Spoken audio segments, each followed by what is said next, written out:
Hey everyone, so today's video is a collab video that was started by Kelsey over at The Real Mrs. B, and it's 5 silly money wasters. And this collab was actually due last week, but I have been crazy busy and I'm just now finding some time to sit down and film this. So sorry I'm so late, but I will list all the other channels down below that are doing this collab. Make sure you go check out their channels as well. So I'm just gonna go ahead and jump right in. So the first thing that I definitely waste money on is food and eating out. And this is a result of me being a bad cook. Now there are some days where I come home and I can whip together some meal and it turns out great and everything's wonderful. And then there's other days that I come home and it's like I've just never cooked before in my entire life and I can just screw it up so bad.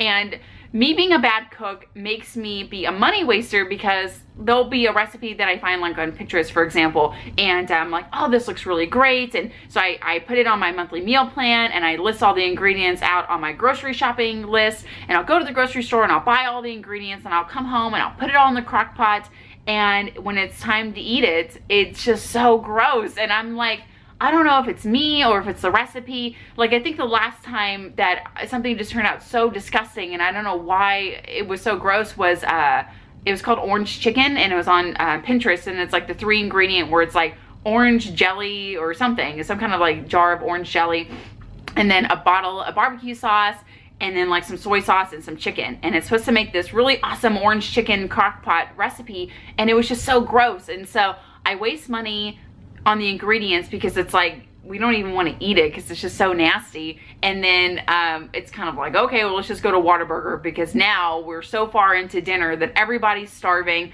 And I know I could like probably whip up something else, you know, real quick, but like at that point I'm so disappointed with how gross the meal turned out that I'm like, whatever, let's just go get something.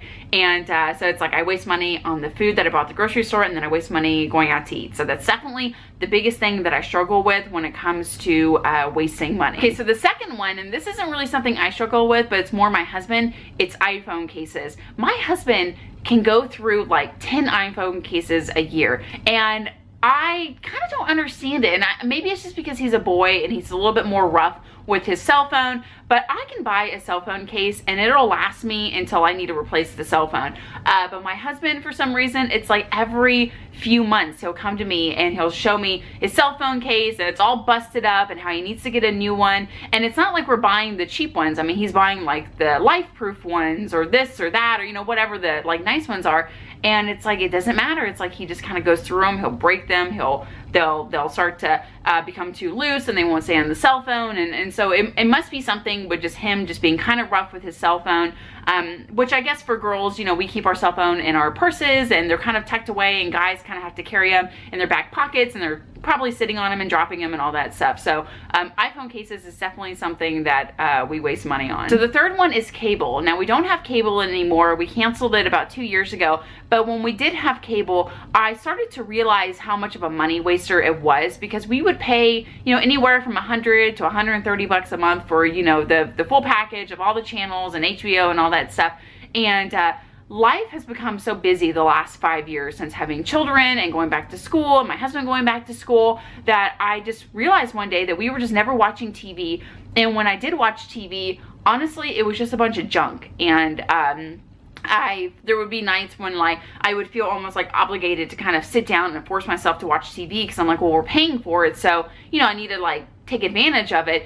And when I when I would watch TV, it would be a bunch of like junk reality TV, and that's not real reality, you know. And I just realized how wasteful it was with my time, my money, and everything. So we canceled cable, and it has been the best thing ever. If we do want to watch TV, there's, you know, series on Netflix that we can kind of binge watch and, you know, do that. But I have definitely kind of cut out the junk when it comes to TV. So cable is number 3. And number 4, cranking down the AC at night. I'm the type of person that I need our house to be like an icebox at night. I also have our ceiling fan that goes all night long and a floor fan that's like right in front of my face.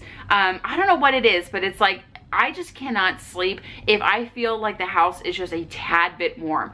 Anything above 73, I'm just kicking off the blankets. I can't sleep. There's just something about being nice and cold at nighttime, and I'm like snuggled down with my blanket, and I'm just I kind of like burrow in our bed. So that's definitely something that I know affects our electricity bill, that makes that crank up. But it's like I just can't help it. It's like, honestly, like there was a few nights or a few weeks ago whenever our power went out because we had a storm that came through, and it was about 11:30 at night and the power was still out, and I was like, oh my God, I'm gonna have to go like out in my car and turn on the AC and sleep out there because I just cannot sleep like this. And thankfully the power came back on around midnight and I was able to crank down the AC, but I was like, oh, thank God, because I would not be able to sleep tonight. So cranking down the AC, again, it affects our electricity bill, and I know that that's definitely something that we were wasting money on. Okay, and the last one is family night out. Now, I love going out and spending time with my family, but it's definitely something that we have to budget for because we can definitely spend some money on like a family night out. The last time that we did a family night out, it was like $90, and I could not believe how expensive it was, because our favorite thing to do like out as a family is dinner and a movie, and there is a local theater by us that serves dinner while you watch a movie, and it's called Star Cinema Grill, and I love the entire experience. You go in, you sit at your little table, there's this big theater, and a waiter comes to your seats, and you can order food right there from your seats, and they bring you, you know, appetizers and your drinks and your food and dessert as you're watching a movie, and it's just such an amazing experience, but it costs so much money. And again, the last time we went, I think we went and saw The Jungle Book, and it was a couple of months ago, and I was so excited about it, and I guess I kind of forgot like how expensive it really was, because for the three of us to go to the movie, you know, of course that's $10, $12, $15 a person, you know, whatever it is, and then for dinner it winds up being, you know, $50. And as we're leaving, you know, the theater, even though we enjoyed it, I'm like, oh my gosh, we just spent like $90 to go do this. So there's definitely nights when I'm kind of craving that, you know, experience with dinner and a movie, and I'll just kind of tell myself, or tell my husband, I'm like, okay, let's just go to the Red Box and maybe go to McDonald's or something. Instead of making it a $90 night, why don't we make it like a $25 night and just kind of, you know, bump it down just a little bit. But it's definitely still one of my favorite things to do. It's kind of one of those things when it's like a special occasion, like birthday or anniversary or something. I'm like, let's go to Star Cinema Grill and we can get appetizers and watch our movie and get dessert and all that stuff, because it's so fun, but it's so expensive. So definitely family night out at Star Cinema Grill is number 5. So I hope you guys enjoyed this video. Again, make sure you check out all the other channels that are doing this collab down below, and I will see you in the next video.